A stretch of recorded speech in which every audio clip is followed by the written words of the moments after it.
Dear fellow property owners, Stepan Rank with Longstreet Property Management. I want to talk to you about why we believe it is important to keep rents at market rate at all times. Let's talk about what market rate is. It is the price that somebody in the current market is willing to pay for your property. How do you find out what the market rate is? Well, there are a lot of specialized tools on the internet that you can use, but the simplest way to do that is just to look at Zillow, Trulia, Hotpads, any site where people advertise their rental properties. It will give you a very good idea about what the market rent for your property is. Now, keeping rents at market doesn't always mean increasing the rent for the current tenants to the max allowed by law. At the same time, you should not be afraid to increase rent to stay with the market level, because if you don't, you will find yourself in a bad situation. A situation where one of our prospective clients found herself in. When she came to me, she said, I have a property, I'm unhappy about it, the tenant is unhappy, I'm not making enough money.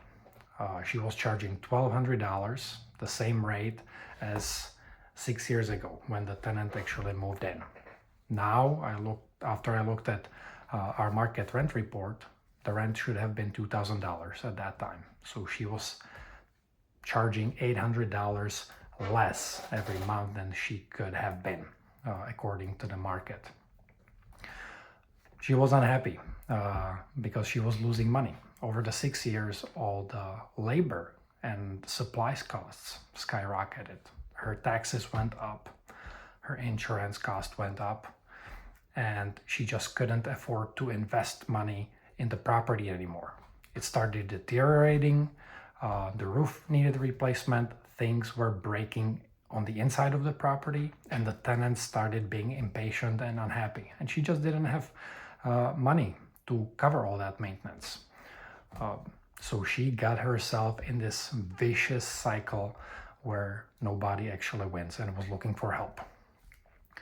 So my advice to you is, don't get into that spot. There are a couple reasons for that. In Oregon, we have a rent increase law, which defines the maximum rent increase that you can do every year by 7% plus consumer price index, but no more than 10%.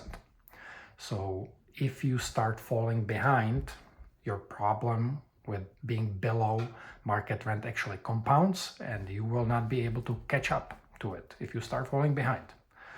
The other reason is your costs are gonna go up. That maintenance costs, that contractors cost, taxes, insurance, they're not gonna be holding back.